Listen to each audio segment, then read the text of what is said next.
159 pages of what the hell is going on? Hello everyone and welcome back to another video. Are you behind on your reading goal right now? Is your attention span as short as the amount of daylight time we have at the moment?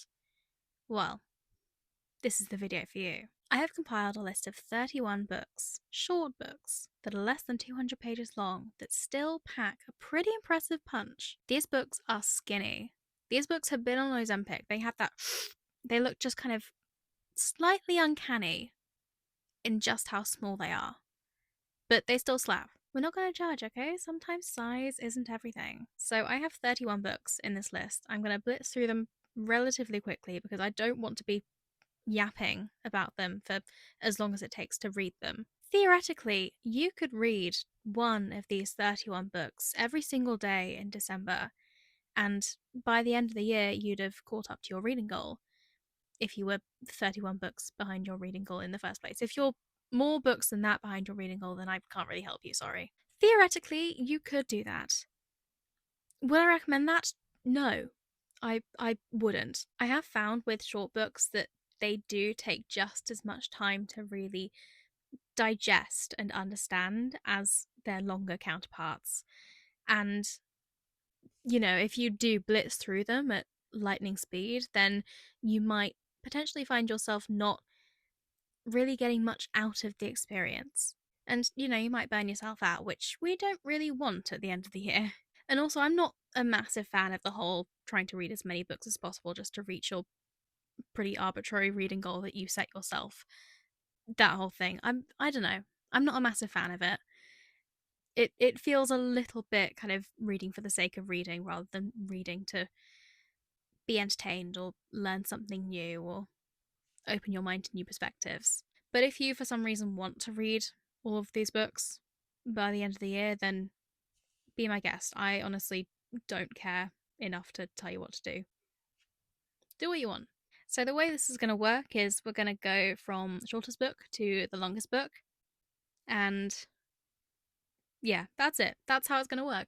So, we're going to start off with the teeny tiny books that you could easily read in one sitting. So, what better way to start off than with the quintessential short story, The Yellow Wallpaper by Charlotte Perkins Gilman. This is a story about a woman who is shut up in her room by her husband, and she starts to descend into madness as she sees images in the wallpaper in front of her. It's a bit uncanny, it's a bit fever dream like. It is the classic female rage short story. It is the blueprint. It is the OG. And I definitely think you should read it at least once in your life. It's 30 pages long. It is that short. This particular edition does contain other short stories, but you can find ebooks of the that particular short story online. I'm pretty sure for free, because it is old enough. So yeah, read it. Next up, we have Mr. Salary by Sally Rooney. This is 33 pages long, and it's about a woman's relationship with a much older and wealthier man, and how she feels pretty insecure in comparison to him in terms of life experience, in terms of finances, etc., etc. It's a bit of a messy situationship vibe going on. It's the classic Sally Rooney. Reading this book is like watching a car crash in that it's going to inevitably end up with people getting hurt, but for some reason, you just can't look away. Coming in at 56 pages, we have Galatea by Madeline Miller. This is a short story that retells the myth of Pygmalion, who was a sculptor who fell in love with his statue and longed for her to be brought to life, which does happen in the end. But what happens after that myth? What happens once Galatea has been brought to life and she's suddenly this real woman with a personality and wants and desires, and that might not be what Pygmalion wants in a wife. This is another one for the female rage girlies. It asks the question of who really owns our bodies? Do we own them? Does society own them and have the right to comment on them? Do our husbands own them? And can we just take a moment to admire how pretty this edition is? It's so shiny. Next up, we have All the Violet Tiaras by Jean Mingus, which clocks in at 88 pages. This is a very short introduction to queer readings and retellings of Greek myths. I actually read this for Nonfiction November, which I am filming at the moment. So expect a more in depth review of this book in that video, which will be out at some point in December, I'm sure.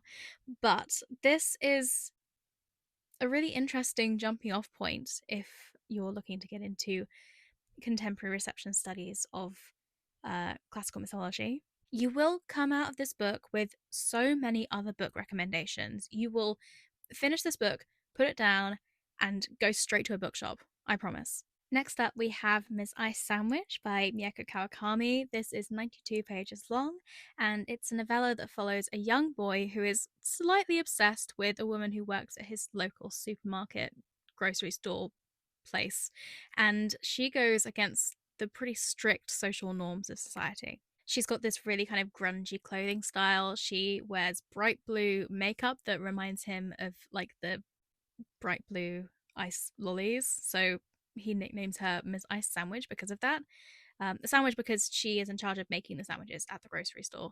It's a short and sweet novella. The narrative voice is really strong and so believably childlike. Like, you feel like you are very much in the psyche of a young boy who doesn't really know how society works yet. And next we have BFFs, The Radical Potential of Female Friendship by Anahit Behrooz. This is from the same publisher as All the Violet Tiaras. I have in recent days become pretty obsessed with these little tiny nonfiction books of essays. They're just like really cute and the covers are pretty and they're quite interesting. So yeah, I've managed to resist spending all of my money on every single book in the collection, but I could not resist spending my money on this one. Yeah, this is a little book of essays about female friendships in media and also in real life. There are loads of examples of female friendships in books and media talked about in this book, from childhood friends to friends in adulthood who kind of drift apart and come back together. And the author also includes her own thoughts on the subject of female friendship and her own experiences. My favourite parts of this book were the last chapter and the conclusion, which I'm not gonna lie, were kind of sad and depressing. This book will make you want to call your friends from school and university. It just will. Even the ones that you like fell out with massively. You will still want to at least text them, send them a voice note. And with that, we move into the triple digits. I probably could have included quite a few more books that were less than 100 pages long if I had included all of the books that I've read from like the Kindle Unlimited Amazon original stories, but I don't want to do that. That felt like the easy way out, and also I don't want to be like so openly supporting Amazon on this platform because big corporations are bad. So yeah, there are some decent Kindle Unlimited short stories out there that I have read because I leech off my parents' Amazon account. Don't tell them. But yeah, I did want to make it slightly harder for myself and also a bit more ethical. But yeah, moving on to triple digits. We're in the 100s now. Starting off with Heatwave by Victor Justin, translated by Sam Taylor. This is a novella about a boy on holiday. He's like 12, 13, 14 years old. He's like just about hit puberty. And one night on his like penultimate night on his holiday, he witnesses another boy commit suicide um, in the park, in the resort. And he spends the following day slowly being consumed by guilt over not doing anything to help that boy. It really captures the sweltering atmosphere of a French coastal resort during a heat wave. It is just so suffocating, and the tension really builds throughout the novella. Then we have Minor Detail by Adania Shibley, which clocks in at 109 pages. This is a novella in two parts. Part one takes place during the Nakba of 1948, where Israeli soldiers forcibly removed native Palestinians from their homes in order to settle on their land. We follow one of these soldiers who commits an act of extreme cruelty on a Palestinian girl. And then the second part takes place in the 2010s and follows a woman who reads about this event and then decides to try and find more information about it. And that kind of alters the trajectory of her life as well. It's a really uncomfortable book to read, but it is so important, especially considering what has been happening in the Middle East over the last couple of years. But the book also makes it very clear that what has been happening didn't start with the events of October 7th, 2023, and the atrocities that Israel has been committing have been going on for 70, 80 years. The book got really popular on social media a couple of years ago because it was up for an award. I think it actually won this award, but the award got revoked because of what was going on politically at the time. So it kind of got popular on social media. People took to social media to speak out about this, and there was a whole campaign of like getting people to read this book, and that is what got my attention. But even though its kind of moment of popularity on social media has passed, it's no less important to read this book. So if you haven't picked it up already, then you should. It's heavy, but it is important. Then we have Small Things Like These by Claire Keegan. Um, I feel like everyone on earth has read this book already, but if you haven't, this is a novella that takes place over Christmas, so this is a good time to read it, I guess. It follows a man who lives a pretty quiet and unassuming life in a small town in Ireland, but over the course of a few days, he starts learning of darker secrets that certain people in the town are hiding. It is based loosely on true stories, or like the concept is true. It's based around these real life places called the Magdalen Laundries, where women who had children out of wedlock were sent, and they suffered a lot when they were in there. So again, it is pretty heavy. But I do understand why this book is so popular. The writing is beautiful. Claire Keegan never misses. And yeah, this is a quietly devastating read. Speaking of quietly devastating, we have Grief is the Thing with Feathers, which is 114 pages long, the same as Small Things Like These. This is a novel in verse that follows a family after the death of the mother. So you have the father and his two sons. And in the midst of their grief, they are visited by a crow, which I don't know, it's kind of a little bit ambiguous about like what the crow actually is, because it's quite clear that it's not a normal crow. It's almost like a trickster god. It's just like an agent of chaos that comes into their life. And somehow, over the course of the book, this crow slowly helps them heal and not quite move on from their grief, but start to get to a place where they're not completely debilitated by their grief. And again, this is just so sad, so heartbreaking, but it's really good. I would recommend it, despite it being very sad. Clocking in at 122 pages, we have Small Boat by Vincent Delacroix, translated by Helen Stevenson. This is based on a true story, which happened in, I think, November 2018, where a boat full of migrants sank in the middle of the English Channel, and only two people survived out of, I can't remember how many, but it was lots of people, and only two people survived because no one came to help them, despite there being logs, recordings of calls made to the French authorities asking for help. No one came to save them. So the story is told mostly from the perspective of the person who was working with the French Coast Guard, who was actually taking those calls um, from the boat while it was sinking those calls for help. She is an absolute piece of work. She's a terrible person, but it's really interesting hearing her side of the story. It's annoying. It's very frustrating. But like she keeps going over what she said in the calls and questioning her actions, questioning her motivations, almost like going mad because she is just constantly questioning her morals and her ability to do her job and her kind of juggling her priorities between like should she have like obeyed protocol, should she have just ignored protocol and like sent someone out anyway. What was her reasoning behind not sending anyone out? Was it because of protocol or was it more sinister than that? Was it racially motivated?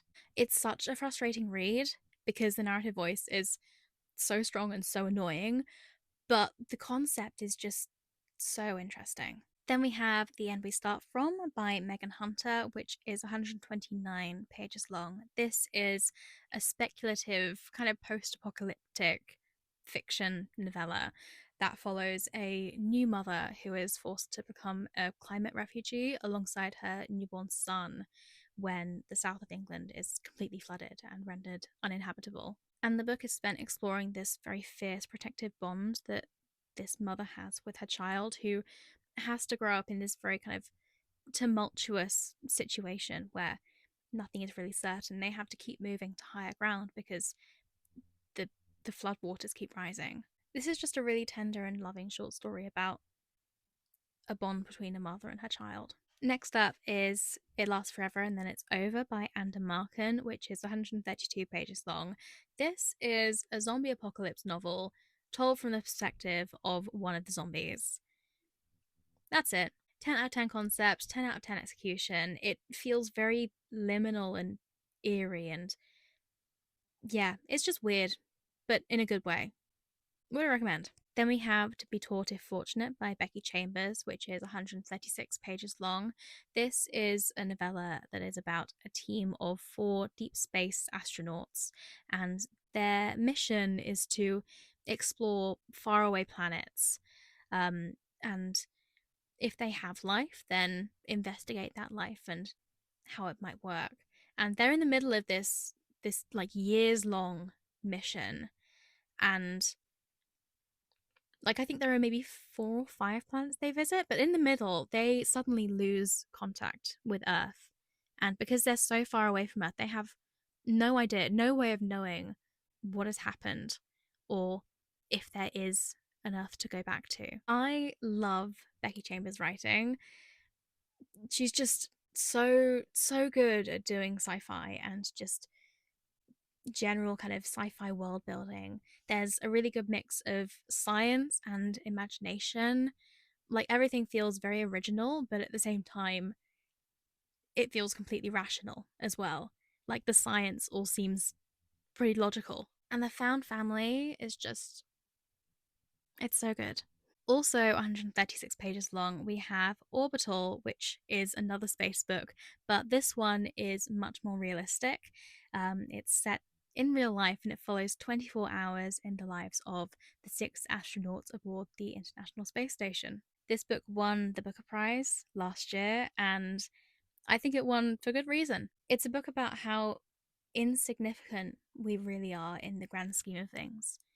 We are merely specks of dust on a slightly larger speck of dust that is flying through the cosmos. It just kind of puts things into perspective, really. Next up, we have Graveyard Shift by ML Rio, which is 144 pages long. This is a novella about a group of acquaintances who all work night shifts in different jobs around a university town, and they occasionally cross paths on smoke breaks in the cemetery in this town. Except one night, they stumble upon this mystery that leads them on a nighttime search for clues around town and uncovers a pretty dark conspiracy about what might be happening in the university. It's eerie and disturbing. It's a solid mystery. It's set over the course of a single night, so the pacing is always pretty fast. Theoretically, you could pull an all nighter and read this. I don't think it would even take all night. You could pull a half nighter and read this. Really immerse yourself in the story, you know? Next up is When the Museum is Closed by Emi Yagi. This is 146 pages long, and it's about a woman who takes a job at a museum where she has to talk in Latin to a statue of Venus. And the statue of Venus is alive for some reason, as are all the statues. And it's not really explained, but it just is, I guess. And you just have to accept it. It's night at the museum, but sapphic. That's it. That's the book. You should be sold on that premise alone. Go and buy it. Go and read it. And then we have Kitchen by Banana Yoshimoto, which is 150 pages long. This is a book that contains two different stories that are about love and friendship in the face of grief. Both stories play around with the idea of gender identity and expression, and they're both quiet and intimate, but also heartbreaking. They're small and mighty stories. Next up, we have YN by Esther Yi. This is 159 pages long, and it's about a woman's obsession with a K-pop idol that ends up taking her to Korea in search of said idol when he unexpectedly disappears from the spotlight. This book is 159 pages of what the hell is going on. It's trippy and absurd and really entertaining. It's about the power of obsession and when obsession gets taken too far. It's about the danger of parasocial relationships. It is, yeah, it's a weird book, but it's great. At 164 pages, we have Girl Meets Boy by Ali Smith. This is a contemporary retelling of the myth of Iphis and Ianthe that is set in Inverness in Scotland in the 2000s. This is my favourite Ali Smith book. I love it so much. The writing is dreamy and beautiful. It's funny at times as well. It's just a celebration of young queer love in an environment where that love doesn't always blossom. Next up is The Deep by Rivers Solomon. This is 166 pages long. It's a speculative fantasy about a community of merfolk that are descended from the pregnant women who were thrown off of slave ships during the slave trade.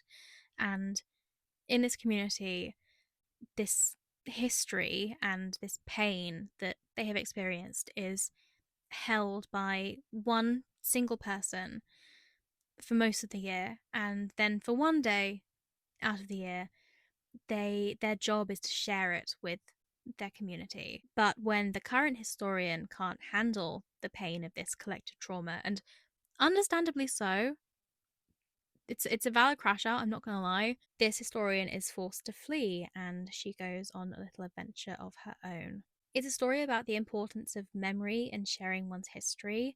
It was such an interesting and imaginative read, and it was also really interesting reading the afterword and learning how the book came into existence and all of the inspirations behind it. Next is Oranges Are Not the Only Fruit by Jeanette Winterson, which is 171 pages long. This is a semi-autobiographical book about a young lesbian growing up in the north of England in the 70s, and she has an overbearing working class mother and a very strongly religious community that's around her. It is sometimes pretty painful to read because there is a lot of religious trauma, but the childlike naivety of the narrative voice is done so well. You can definitely tell that there's a lot of love and empathy put towards this book. Next is Medusa by Jessie Burton, which is 181 pages long. This is a retelling of the myth of the eponymous character Medusa, but with a twist. In this book, Medusa conceals her identity from Perseus, who is the hero sent to slay her. And when Perseus arrives on her island, she actually ends up befriending him. And they grow closer, and she ends up sharing her story to him. Despite dealing with this millennia old story, this book touches on topics that are very important in modern day, such as female standards of beauty and victim blaming. It's a book about accepting every facet of the person you are, even when it feels like trauma has irreversibly changed you. Next, at 187 pages, we have The Dangers of Smoking in Bed by Mariana Enriquez. This is a short story collection set in Buenos Aires, in Argentina, that treads the line between urban legends and supernatural horror. The author really captures the sweltering atmosphere of the city. It's eerie, it's disturbing. There's definitely something for everyone in this collection. It is weird in all the best ways. Next, we have The Last Gifts of the Universe by Riley August, which is 193 pages long. This is a cozy sci fi novel that occasionally ventures into existential horror. And if you thought that those two subgenres didn't really go together, I thought that too, but this novel does it, and does it well, really well. So this book follows an intergalactic archivist, their pilot brother, and their cat Pumpkin as they travel across several planets investigating a threat that has destroyed all forms of life and its path, and it might have its sights set on humanity next. This book had me sobbing at 1 a.m.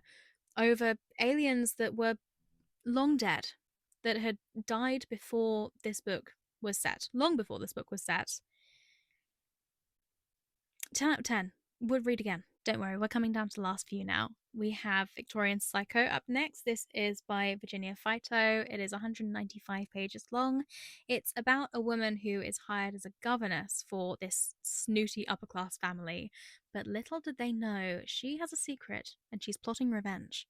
Half this book is a funny satire with commentary on class and wealth differences in Victorian England, and then the other half is a gruesome slasher that is still pretty funny at times. And it's set over Christmas, so it is a perfect, unconventional holiday read. Next up, we have This Is How You Lose the Time War by Max Gladstone and Amal El Matar. You really thought I was going to talk about my favourite short books and not include this one? I have spoken at length about this book, so I'm going to keep it brief. But this book is about two rival agents on either side of a multiversal war who keep thwarting each other's plans to alter the timeline, and they keep writing each other letters that gradually go from taunting to yearning. That's right, it's an enemies to lovers story. This is one of my favorite books of all time. It is so beautifully written. The prose is amazing. As long as you're okay with like not knowing what's going on for about half the book, read it. Read it. Next up is Everything is Tuberculosis by John Green, which is 198 pages long. This is a book about the history of tuberculosis and how it is a fully treatable and preventable disease today, if only the people who had the power to make it so weren't so selfish. It's a book about how medical injustice is still such a massive problem today, especially in the global south, where people don't have as much access to healthcare as we do. And it's a book to read if you just want to feel a little bit more angry about the state of the world. Next up, we have The Penelopiad by Margaret Atwood, which clocks in at 199 pages. This is a retelling of the Odyssey from the perspective of Odysseus' wife Penelope, who is ever so patiently waiting his return home while he is off on his travels. I love this book. It does a great job of presenting Odysseus as this enigmatic and morally grey figure. Actually, morally grey. He's not even morally grey. He is genuinely a terrible person, and this book exposes that. Epic the Musical fans, I'm sorry, your fave is problematic. You might not like this book, but you should read it anyway because it slaps. I also like the book doesn't take itself too seriously. It gets a little bit absurd and satirical at times. It's a fun read despite the pretty dark material. My penultimate book is Things We Say in the Dark by Kirsty Logan, which is also 199 pages long. This is another eerie short story collection that explores women's fears about safety, bodily autonomy, and isolation. When I tell you there are no skips in this album, there are no skips in this album. If you're a fan of Mariana Enriquez or Eliza Clark's short stories, then this is for you, and it's a collection that should absolutely get the same press and publicity and hype that those other short story collections do. It's definitely an underrated fave of mine. And my final book, clocking in at 200 pages, which is not cheating. I know I did say less than 200 pages, but it still counts. This is Cassandra by Krista Wolf, and this is a retelling of, you guessed it, Cassandra's life from her point of view in her own words. The narration is really stream of consciousness, and its non chronological style feels like you're kind of slipping between prophecies and memories alongside Cassandra. It's a really powerful read that, yes, is quite slow paced, and I don't think there are any chapters in this book, so that might be a turnoff for some people, but like, it does help with the whole stream of consciousness stuff. So it's slow paced, but somehow you still won't want to put it down. And that's it. Those are all the books, all 31 books that I would like to recommend to you. Hopefully, you'll have found at least a few books that appeal to you, and you might read and love them by the end of this year. If you have read any of these books already, then please let me know what you think about them. And also, if you have any more recommendations of more short books that I can read to up my reading goal, then let me know. I love receiving book recommendations. It's just another excuse to go out and buy more books. Yay! Thank you so much for watching this video. If you enjoyed it, then please give it a thumbs up and consider subscribing to my channel for even more content. You can also find me on Instagram, TikTok, Storygraph, Blue Sky. I think those are all of them. My username on all those platforms is @WithLivJones, same as it is on here. Thank you so much again for watching, and I will see you in the next video. Bye!